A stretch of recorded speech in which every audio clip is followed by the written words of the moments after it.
O que é volts? É a unidade de medida para tensão elétrica. Mas o que é tensão elétrica? É a DDP, ou seja, diferença de potencial elétrico.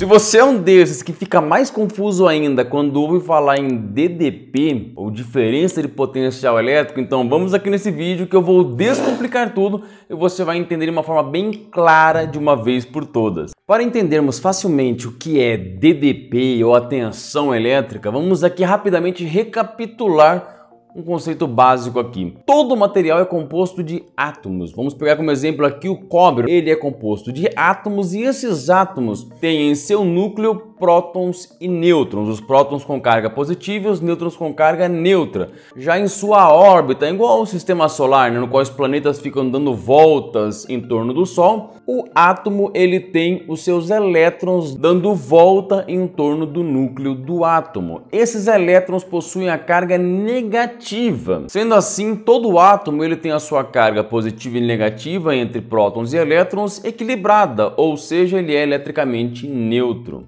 Mas toda vez que um átomo ele sofre qualquer interferência magnética, como por exemplo de um ímã se aproximando, esse elétron pode ser atraído ou repelido do átomo, fazendo com que esse átomo perca um elétron. E toda vez que o átomo perde um elétron, ele irá alterar a sua carga. Ao invés de neutro, ele ficará carregado positivamente por ter agora mais prótons. E esse átomo que perdeu o elétron, ele irá instantaneamente roubar ali um elétron do átomo vizinho para poder equilibrar a sua carga e, consequentemente, aquele outro átomo que perdeu também irá roubar ali outro elétron do átomo vizinho e gerando dessa forma uma reação em cadeia, fazendo com que o material, no caso o nosso cobre, esteja eletrificado. Sendo assim, dá para a gente entender que isso é a eletricidade, ou seja, o movimento dos elétrons. E quando esses elétrons começam a fazer um movimento bem ordenado, indo em uma direção e depois trocando para outra direção, isso é chamado de corrente elétrica. Essa força com que os elétrons são retirados do átomo é a chamada tensão elétrica. Quanto maior essa força, maior será a tensão elétrica. Isso pode ser ocasionado por um campo magnético cada vez maior. Por isso que, por exemplo, uma tensão de 1000 volts ela consegue se espalhar por uma área muito maior quando, por exemplo, um fio de poste ele cai sobre o solo, do que uma tensão, por exemplo, de 50 volts, porque ela tem uma força de movimentação de elétrons cada vez maior. Agora, sabendo que esses elétrons são retirados dos átomos quando, por exemplo, sofrem uma atração de um campo magnético, é importante lembrar que essa força desse campo magnético irá sofrer alterações de potência.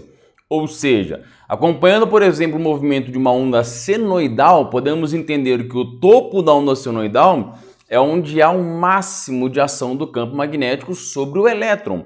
E quanto mais ali vai se afastando próximo ao ponto zero da nossa onda senoidal, sabemos que ali terá um mínimo de atração do nosso campo magnético sobre os elétrons. Sendo assim, conseguimos agora entender o seguinte: quando temos, por exemplo, um condutor que ele está eletrificado, ou seja, ele está tendo ali os seus elétrons sendo retirados dos seus átomos, pois estão sofrendo uma tensão elétrica, um outro condutor que não está sofrendo nada, esses elétrons desse condutor que está completamente neutro eletricamente, não há potencial, ou seja, os elétrons estão parados. Esse condutor que está se aproximando, ele tem um potencial elétrico maior do que o outro condutor que está neutro. Quando você conectar esse condutor eletrificado ao outro condutor que estava neutro, ambos agora estarão eletrificados e os elétrons estarão se movimentando naquele circuito, ok? Então esse é um grande exemplo que nós temos entre uma fase e o terra. No terra nós temos ali elétrons, afinal de contas a terra ela contém sais e metais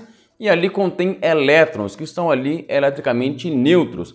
Quando aproximamos a nossa fase de um circuito, por exemplo, de corrente alternada, essa fase no qual os elétrons estão se movimentando, ela tem um potencial suficiente para movimentar os outros elétrons e é isso que ocorrerá quando a nossa fase tocar a Terra. E essa diferença de potencial podemos medir, por exemplo, com um multímetro e saberemos qual é a tensão que esses elétrons estão sofrendo ali para poderem se movimentar. E essa medição, essa quantidade medida, a unidade de medida para isso é o volts. Quanto maior o volts, maior será essa diferença de potencial, ou seja, maior será a tensão que esses elétrons estão sofrendo.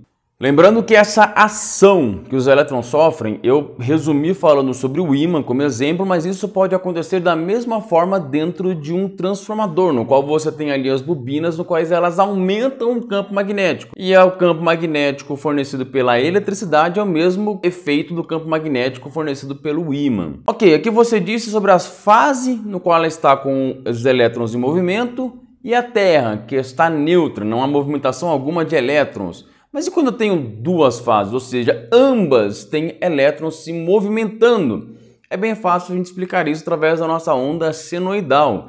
Lembrando que enquanto os elétrons de uma fase estiverem ali em seu potencial máximo, a outra fase ela estará já com uma redução ali no potencial. E essa diferença entre a movimentação dos elétrons de uma fase para outra é onde você conseguirá entender a DDP. Os volts, a tensão diferente entre as fases. Espero que você tenha conseguido entender aí que tudo na elétrica é relacionado à física.